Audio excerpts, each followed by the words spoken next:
Shalom saudaraku, apa kabar? Mari kita bersatu di dalam doa. Bapa dalam surga, berbicaralah kepada masing-masing kami pada kesempatan ini. Dalam nama Tuhan Yesus kami berdoa, amin. Saudaraku, kembali lagi berjumpa di live study sebab orang yang berhenti belajar, berhenti bertumbuh. Saudaraku, pada kesempatan ini saya hendak membahas Injil Matius, ya, mulai dari pasal yang ke-27, dari ayat yang pertama sampai dengan ayat yang ke-26, ya, sampai dengan ayat yang ke-26.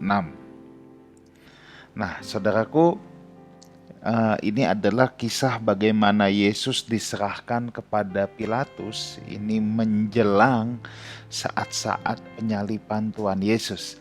Mari kita lihat dahulu ayat yang ke-1 dan yang kedua. Ketika hari mulai siang, semua imam kepala dan tua-tua bangsa Yahudi berkumpul dan mengambil keputusan untuk membunuh Yesus. Jadi yang mula-mula menangkap Yesus itu bukan orang Romawi, tetapi imam-imam kepala dan tua-tua Yahudi. Memang mereka sudah punya kesepakatan bagaimanapun caranya mereka mau membunuh Yesus. Tapi mereka belum tahu caranya gimana. Jadi mereka lagi mau membuat sebuah tuduhan-tuduhan, ya, atau memikirkan cara legal untuk membunuh Yesus tuh harus gimana.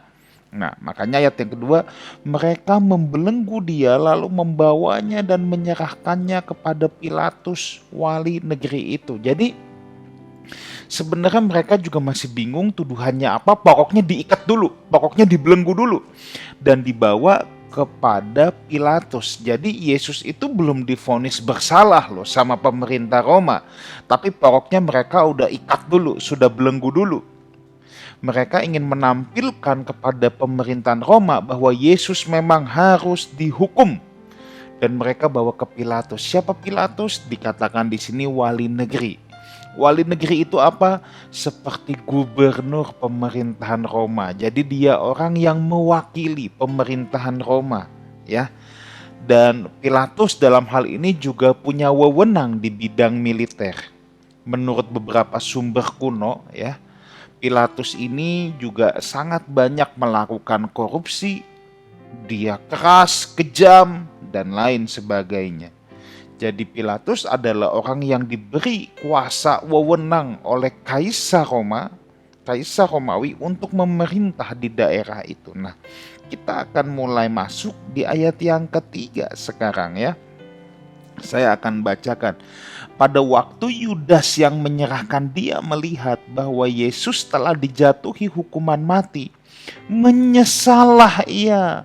Lalu ia mengembalikan uang yang 30 perak itu kepada imam-imam kepala dan tua-tua dan berkata, "Aku telah berdosa karena menyerahkan darah orang yang tak bersalah." Tetapi jawab mereka, "Apa urusan kami dengan itu? Itu urusanmu sendiri." Coba kita stop dulu di sini. Yudas sudah menyesal. Bahkan memang dari awal dia matre, memang dari awal dia mata duitan, tapi sekarang dia balikin. Dia menyesal, saudara. Dia sampai frustasi. Makin ia sadar bahwa ia sudah berdosa. Dia sadar loh bahwa ia sudah berdosa. Ya, sebenarnya di sini kita bisa melihat hati nurani Yudas itu masih bermain, saudara. Ada orang yang udah korupsi nyolong juga nggak merasa salah loh, karena udah nuraninya sudah nggak bermain, saudara. Di sini kita lihat Yudas itu nuraninya masih bermain. Ada orang yang udah bikin salah, tipu duit orang, tapi dia bisa nggak ngerasa ada apa-apa gitu loh. Bisa nggak ngerasa salah, nuraninya sudah tidak bermain. Ya, hari-hari ini saya ngelihat di sosial media, saudara, ya, ada gambar-gambar yang misalnya kalau yang memberi pinjaman hutang, di situ gambarnya minumnya es teh pakai plastik, tapi yang dikasih hutangan justru minumnya kopi mahal yang bisa 50.000 gitu ya, satu cupnya. Kita nggak sebut merek, saudara. Tapi itu gambaran memang hari-hari ini banyak orang yang nuraninya sudah mati. Ya, banyak orang yang nuraninya sudah mati. Itu kan hanya contoh kecil ya. Tetapi itu kita jumpai dalam kehidupan kita dalam banyak hal, bahwa kita ngerasa gila ya, itu orang nuraninya sudah mati. Ini bisa dalam bentuk apapun loh. Ada yang udah salah lebih galak. Kalau tadi contoh udah yang minjem duit hidupnya lebih foya-foya daripada yang minjemin duit. Kan lucu, saudara ya. Ada yang udah nipu juga nggak merasa salah. Ada yang udah jinah juga nggak merasa salah. Malah ada bapak-bapak yang sudah selingkuh ketahuan, dia balik nyalain istrinya loh. Nah, saudara, di sini kita lihat ya, Yudas itu nuraninya masih main. Jangan sampai nurani kita udah nggak main, itu lebih parah dari Yudas asli deh. Ya, ada orang yang nuraninya sudah mati sampai dia udah nggak bisa merasa berdosa lagi. Dia ngerasa fine. Oke, ayat yang kelima. Maka ia pun melemparkan uang perak itu ke dalam bait suci, lalu pergi dari situ dan menggantung diri. Jadi Yudas sudah nggak mau, kan imam-imam dan tua-tua adanya di bait suci. Mau dikembalikan nggak mau, dilempar uangnya ke dalam, ke mereka. Mungkin kalau pakai bahasa sehari, makan tuh duit, kan tuh gitu kira-kira. Tapi di sini persoalannya. Lalu pergi dari situ dan menggantung diri. Sebenarnya langkah Yudas sampai merasa berdosa itu sudah betul. Salahnya Yudas satu, dia tidak datang ke salib Yesus. Kalau Yudas minta maaf, saudara, kalau Yudas bertobat, makanya selalu saya ingatkan ya, menyesal sama bertobat itu dua hal yang beda. Orang yang menyesal belum tentu bertobat. Orang yang bertobat pasti ada penyesalan di dalamnya. Saya ulang lagi, orang yang menyesal itu belum tentu bertobat, tapi orang yang bertobat pasti ada penyesalan di dalamnya. Nah, Yudas ini hanya sampai menyesal tapi tidak sampai bertobat. Kalau bertobat itu harusnya dia datang ke Tuhan Yesus. Kalau Yudas kira-kira saat itu datang ke Tuhan Yesus, Guru, ampuni aku. Aku memang berdosa, aku minta maaf, aku mau iring Engkau lagi. Mungkin Yudas bisa lebih militan lagi daripada yang lain. Ya, bisa. Karena orang yang diampuni banyak, ya kan? Ada perumpamaan kan, manakah yang akan lebih bersyukur, yang utangnya dihapus kecil atau gede? Yang hutang dihapus gede. Kalau orang punya utang 5 juta dianggap lunas, seneng. 5 miliar lebih senang lagi. Pasti perasaan senangnya lebih senang daripada yang dihapus 5 juta. Nah, Yudas ini kan memang udah dalam posisi gini, tapi kalau dia bisa bertobat, dia punya kerendahan hati datang ke salib Kristus. Nah, Guru, aku mau iring Engkau lagi. Saya rasa Yudas bisa jadi murid yang paling radikal, paling militan, saudara. Sebab dia udah merasa dia berdosa, dia bersalah, dia jual gurunya. Tapi gurunya menerima, Yesus pasti mengampuni, Yesus pasti menerima, saudara. Yesus tidak akan dikit-dikit sindir Yudas, pengkhianat itu. Pengkhianat. Enggak, Yesus enggak akan seperti itu. Ya.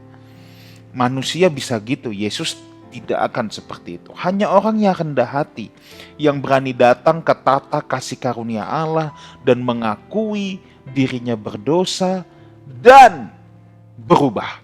Nah, kalau menyesal cuma sampai ngaku berdosa, tapi nggak ada tindakan lanjutan. Kalau Yudas bertobat, dia nggak sampai berdosa, dia datang kepada Yesus, dia layani sungguh-sungguh Tuhan. Kan kira-kira seperti itu, saudara ya. Nah, hanya orang yang rendah hati yang berani mengakui kelemahan, pergumulan, serta kegagalan mereka di depan komunitasnya. Kita ada komunitas kecil, saudara ya. Kadangkala ada orang yang bisa sharing, saya lagi bergumul di area ini, wah saya masih punya kelemahan, saya sama istri saya gimana dan lain sebagainya. Kalau komunitas itu sehat, kita nggak remeh, saudara, ya lu masih kayak begitu. Enggak, justru kita merangkul. Justru saya katakan orang-orang seperti itu adalah orang-orang yang rendah hati. Hanya orang yang rendah hati yang berani mengakui kelemahan dan dia serius mau berubah. Tapi akhirnya Yudas memilih mengakhiri hidupnya dengan cara bunuh diri. Seharusnya dia mengakhiri hidupnya dengan cara datang ke salib Kristus dan melayani Tuhan. Kok dia nggak datang ke kaki Kristus, justru dia bunuh diri? Ini kesalahan paling besar. Saudara, kita itu punya dua pilihan bagaimana kita mengakhiri hidup kita. Mau dengan cara dunia atau bersama Tuhan. Orang yang bertobat bersama Tuhan juga mengakhiri hidupnya, tapi mengakhiri hidupnya ke salib Kristus. Dia bawa manusia lamanya, ya, dan dia memulai hidup yang baru sama Tuhan. Jadi kita ini harus mengakhiri hidup kita loh. Dengan cara gimana? Kita datang ke salib Kristus. Tuhan, aku orang berdosa. Ini manusia lamaku, aku mau berubah. Dan kita mulai hidup baru kita dengan Tuhan. Ya. Yudas tidak mengakhiri hidupnya kepada Tuhan, dengan Tuhan. Tapi kita harus mengakhiri hidup kita bersama Tuhan dan memulai hidup kita yang baru juga bersama Tuhan. Ayat 6-10 di sini menarik, saudara ya. Imam-imam kepala mengambil uang perak dan berkata, tidak diperbolehkan memasukkan uang ini ke dalam peti persembahan, sebab ini uang darah. Sesudah berunding mereka membeli uang itu, tanah yang disebut tanah tukang periuk, untuk dijadikan tempat pekuburan orang asing. Itulah sebabnya tanah itu sampai pada hari ini disebut tanah darah. Dengan demikian genaplah firman Tuhan yang disampaikan oleh Nabi Yeremia. Mereka menerima 30 uang perak, yaitu harga yang ditetapkan untuk seseorang menurut penilaian yang berlaku di antara orang Israel. Dan mereka memberikan uang itu kepada tanah tukang periuk seperti yang dipesankan Tuhan kepadaku.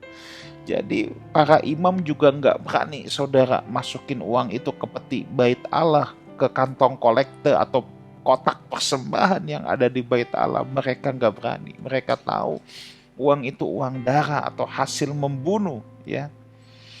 Ayat 9 tadi dikatakan apa, saudara? Menurut penilaian yang berlaku di antara orang Israel. Artinya itulah harga yang disetujui orang-orang Israel yang ingin membunuh Yesus. Dan mereka membeli tanah itu dari tukang periuk. Lalu kita lihat ini percakapan Yesus dengan Pilatus, kita teruskan dulu 11-14. Lalu Yesus dihadapkan kepada wali negeri dan wali negeri bertanya kepadanya, "Engkaukah raja orang Yahudi?" Jawab Yesus, "Engkau sendiri yang mengatakannya." Hebat ya. Tuhan itu menjawabnya cerdas sekali. Dia cukup bilang, "Engkau sendiri yang mengatakannya, kan bukan aku yang ngomong." Ayat 12-14 dulu ya. Saya akan bacakan. Tetapi atas tuduhan yang diajukan imam-imam kepala dan tua-tua terhadap dia, ia tidak memberi jawab apapun. Maka kata Pilatus kepadanya, "Tidakkah engkau dengar betapa banyaknya tuduhan saksi-saksi ini terhadap engkau?" Tetapi ia tidak menjawab suatu kata pun. Sehingga Pilatus, wali negeri itu, sangat heran. Pertanyaannya, kenapa Yesus tidak mau menjawab Pilatus? Nah, ada dua pelajaran penting yang bisa kita ambil di sini. Ya. Yang pertama, kalau dari pendekatan penafsiran sosio-budaya, saudara, karena pertanyaan Pilatus itu bernada politis. Ini kan sindiran, "Lu raja," kan gitu ya. Ini kan sindiran. Ingat, Pilatus ini penguasa, saudara. Di sana dia adalah wakil Kaisar Romawi. Dan pertanyaan Pilatus ini bernada politis. Ini toh rajanya. Kok raja dibelenggu, ya? Nah, Yesus memang raja orang Yahudi, tapi kan Pilatus nggak akan bisa ngerti. Yesus nggak perlu menjelaskan. Kalau kepada orang-orang Yahudi, itu udah seringkali dibukakan perjanjian lama yang menunjukkan bahwa memang ada penggenapan Mesias. Tapi untuk Pilatus nggak ngerti kitab suci. Pilatus nggak ngerti kitab para nabi. Pilatus nggak ngerti Taurat. Percuma, nggak bisa dijelasin. Dan karena Yesus juga tahu ini kan cuma nyinyiran, sindiran. Nah, udah engkau sendiri kok yang ngomong. Aku nggak ngomong. Ya. Dan yang kedua di sini kita bisa lihat bahwa Yesus tidak membela dirinya. Dengar baik ini. Yesus tidak membela dirinya. Kebenaran akan terbit seperti fajar pagi hari. Kalau saudara dituduhkan sesuatu kepada saudara yang saudara tidak melakukan, saudara cukup menjelaskan, ya saya tidak melakukan. Lebih dari itu nggak usah ngotot. Misalnya orang menuduh saudara mencuri misalnya, tapi saudara sebenarnya enggak jujur. Saudara cukup klarifikasi atau kasih tahu satu kali, saya tidak mencuri. Kalau soal tetap dibikin setup, dibikin cerita sampai seolah-olah saudara yang mencuri, enggak usah bela diri. Kebenaran akan terbit seperti fajar pagi hari. Kalau mencuri itu kan ada unsur pidana dan lain sebagainya ya. Tapi kalau cuman kita diomongin yang jelek ya, kita nggak perlu sibuk klarifikasi. Kalau memang hidup kita bersih ya, kita cukup ikuti teladan Tuhan Yesus, diam saja, nggak usah membela diri ya. Banyak orang yang bilang diam, tapi kalau di belakang ngomong juga, ya capek deh ya. Tidak usah membela diri. Ini pelajaran yang kita ambil dari Tuhan Yesus. Telah menjadi kebiasaan, ayat 15 ya. Saya baca dulu deh sampai ayat ke-26 ya. Dari ayat yang ke-15, telah menjadi kebiasaan bagi wali negeri untuk membebaskan satu orang hukuman. Ya, pada tiap-tiap hari raya itu atas pilihan orang banyak. Jadi Pilatus akan membebaskan sesuai kebiasaan pada waktu itu, membebaskan satu orang pada saat Paskah. Dan Pilatus bertanya kan dalam hal ini, siapa yang mau aku bebaskan? Ya, ayat 16, dan pada waktu itu dalam penjara seorang terkenal kejahatannya bernama Yesus Barabas. Ini bukan Yesus Kristus, ini Yesus Barabas. Ya, orang di sana tidak tahu siapa, kan Pilatus tanya sama orang di sana, siapa orang di sana? Nggak tahu, kita nggak dijelaskan mereka berasal dari mana ya. Kemungkinan besar orang-orang di sana adalah orang-orang yang dibawa oleh imam-imam kepala dan tua-tua Yahudi. Makanya pas Pilatus tanya siapa yang mau dibebaskan, semua langsung teriak, bebaskan dia, Barabas, bukan Tuhan Yesus ya. Nah, dan di mana peristiwa ini terjadi juga tidak dijelaskan ya. Menurut beberapa sejarawan dan penafsir, peristiwa ini terjadi di rumah Pilatus. Oke, ayat 17 sekarang. Karena mereka sudah berkumpul di sana, Pilatus berkata kepada mereka, siapa yang kamu kehendaki kubebaskan bagimu? Yesus Barabas atau Yesus yang disebut Kristus? Nah, Pilatus menyebutkan Yesus yang disebut Kristus. Again, ini ungkapan sindiran, nyinyiran sama Yesus ya. Karena Kristus itu kan yang diurapi artinya. 18, ia memang mengetahui bahwa mereka telah menyerahkan Yesus dengan dengki ketika Pilatus duduk di kursi pengadilan. Istrinya mengirim pesan kepadanya, jangan kau mencampuri perkara orang benar itu. Orang benar loh, istrinya tahu Yesus tidak bersalah. Sebab karena dia aku sangat menderita dalam mimpi tadi malam. Jadi malamnya istrinya Pilatus itu dapat mimpi yang menyeramkan dan dia tahu Yesus ini orang benar. Nah, Pilatus tahu saudara, sebenarnya orang Yahudi yang menyerahkan Yesus itu dengki, iri aja sama Yesus. Dia tahu Yesus tuh gak punya kesalahan saudara. Dia tahu itu memang dengki. Nah, ayat 20 ya sampai ke 26 dan kita akhiri. Tetapi oleh hasutan imam-imam kepala dan tua-tua, orang banyak bertekad untuk meminta supaya Barabas dibebaskan dan Yesus yang dihukum mati. Wali negeri menjawab dan berkata kepada mereka, "Siapa di antara kedua orang itu yang kamu kehendaki kubebaskan bagimu?" Kata mereka, "Barabas." Kata Pilatus kepada mereka, "Jika begitu, apa yang harus aku perbuat dengan Yesus yang disebut Kristus?" Mereka semua berseru, "Ia harus disalibkan." Ini kan orang-orangnya imam kepala dan tua-tua ya. Katanya, "Tetapi kejahatan apa yang telah dilakukannya?" Tapi mereka nggak mau tahu, makin kesurupan, teriak makin keras, "Ia harus disalibkan." Lalu orang ditanya kejahatannya apa, mereka nggak mau jawab. Pokoknya disalibkan. Lihat, sering nggak ketemu orang kayak gini? Atau jangan-jangan kita juga suka begini. Kalau lagi emosi, kalau udah sentimen, kita udah nggak bisa lagi mikir logis. Kita udah nggak bisa lagi pikir logis, ya. Kita lagi kesel nih. Apapun kadang-kadang bisa kita omelin. Pulang kantor, istri nggak kenapa-napa juga langsung diomelin sampai istri tanya, "Emangnya mama salah apa?" "Pokoknya salah." Lah gimana? Nah itu ciri-ciri kesurupan begitu saudara ya. Ini kayak orang Yahudi kesurupan ya. Orang ditanya, "Lah salahnya apa?" Tapi tidak bisa dijelaskan ya. Tidak bisa dijelaskan. Ia harus disalibkan. Ketika Pilatus melihat bahwa segala usaha akan sia-sia, malah sudah mulai timbul kekacauan, ia mengambil air dan membasuh tangannya di hadapan orang banyak dan berkata, "Aku tidak bersalah terhadap darah orang ini. Itu urusan kamu sendiri." Dan seluruh rakyat itu menjawab, "Biarlah darahnya ditanggungkan atas kami dan atas anak-anak kami." Lalu ia membebaskan Barabas bagi mereka, tetapi Yesus disesahnya, lalu diserahkannya untuk disalibkan. Saudara, Pilatus cuci tangan. Ya Pilatus juga tahu bahwa sebenarnya dia nggak ada urusan sama Yesus. Tapi hari-hari ini ada banyak orang yang lebih parah dari Pilatus. Kalau Pilatus cuma cuci tangan, tapi ingat loh, yang menangkap bukan Pilatus, saudara. Yang menangkap imam-imam kepala dan tua-tua.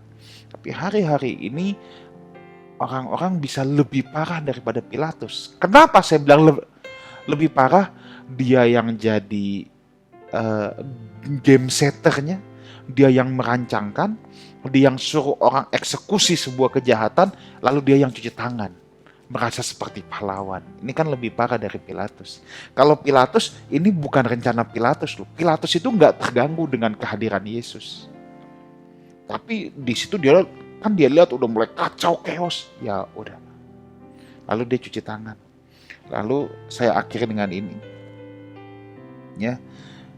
Rakyat itu menjawab, "Biarlah darahnya ditanggungkan atas kami dan atas anak-anak kami." Ada penafsir-penafsir yang menghubungkan. Itulah nenek moyang orang Yahudi yang berkata, "Biarlah darahnya ditanggungkan atas kami dan atas anak-anak kami." Sejarah mencatat ada banyak peristiwa pembantaian orang-orang Yahudi. Ada penafsir yang mencoba menghubungkan dengan ini. Nenek moyang mereka yang berkata seperti ini.